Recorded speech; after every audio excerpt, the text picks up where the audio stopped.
হায় সারা দিন যেই অটোওয়ালা নামাজ পড়তে পারে না, সারা দিন যদি অটোওয়ালা নামাজ না পড়তে পারলো আমার কোনো আক্ষেপের বিষয় না, কিন্তু যখন ঘুমাইতে গেল তখন ঘুমের বিছনায় যায় যদি এতটুকু বলতে পারে যে মালিক সারাদিন অটোতে ছিলাম, রাখারও সুযোগ ছিল না, আমারও পেটের টান ছিল, বাচ্চা কাচ্চারও পেটের টান ছিল, আয় মালিক সারাদিন অটোতে কাটায় দিছি, তোর ডাকে সাড়া দিতে পারি নাই, এখন ঘুমাইতে চলছি, ঘুমু তো মউত, জানি না সকালে তুমি উঠাবে কি উঠাবে না, যদি না উঠাও তো মালিক এই মুহূর্তে আমি তওবা করে ঘুমাইতে চাই, সারা দিন তোর ডাকে আমি সাড়া দিতে পারি নাই, এখন কিন্তু আমি তওবা করে ঘুমাইলাম।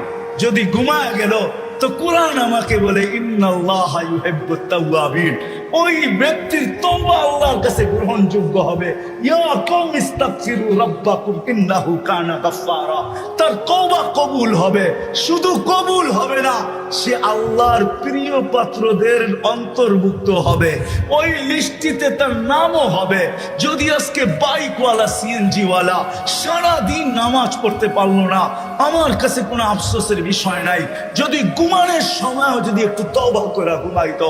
কিন্তু কয়জন আছে এই মজলিসে, কয়জন যুবক পাওয়া যাবে সারা দিন আল্লাহর ডাকে সাড়া দিতে পারে নাই, আল্লাহ ডাকছে তারপরও আসে নাই, 99 পদের মালিক ডাকছে তারপরও আসে নাই, অথচ দুনিয়া সামান্য একজন পদস্থ মানুষ ফোন করতে দেরি, শরীর দিয়া ঘাম ঝরতে দেরি করে না, অনেকের তো লঙ্গিরও খবর থাকে না, এমন দ্রুত গতিতে ছুটতে থাকে।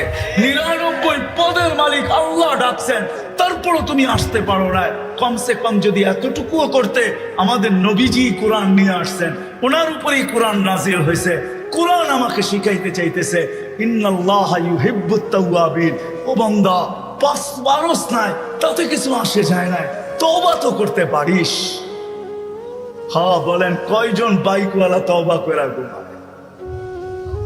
ও যুবক বলো, কয়দিন তওবা করে তুমি ঘুমাইছো? বলো, তোদের পায়ে হাত রাখি, বলো কয়দিন তওবা করে ঘুমাইছো? আল্লাহর রাসূল নিয়ে আসছিলেন সহজ পদ্ধতি, নারীর জন্য ভিন্ন, যুবকের জন্য ভিন্ন, পুরুষের জন্য ভিন্ন, বৃদ্ধের জন্য ভিন্ন, ধনীর জন্য ভিন্ন, গরিবের জন্য ভিন্ন, সহজ পদ্ধতি নিয়ে আসছিলেন।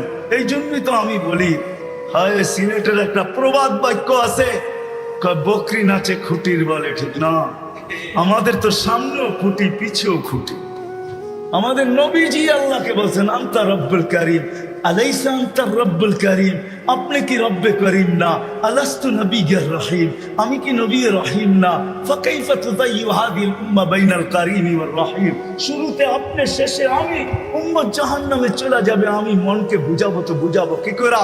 তো আল্লাহ বলতেছে কাসামতুল কিয়ামাতা কিসমাইন, কিয়ামতকে দুই ভাগে ভাগ করছি, আনতা তাকুল উম্মতি, আমি জানি আপনি উম্মতি বলে চিৎকার দিবেন, আমি বলবো সালতু তা, আপনি যা চাবেন তা দিব, শাফি তু শাফা, আপনি যা সুপারিশ করবেন আমি মঞ্জুর করবো, কিয়ামত আপনার আর আমার। আমাদের সামনেও খুঁটি, পিছেও খুঁটি।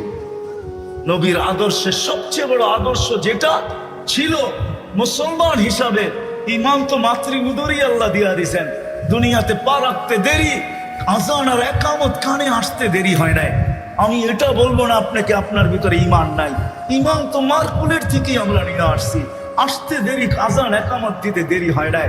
শুধু ইমানের পরে সবচেয়ে বড় আদর্শ যেটা, আল্লাহ রসুল মার পেটের থেকে আসতে দেরি, চাদরে রাখতে দেরি, হায় হায় হায় সেজদা করতে দেরি।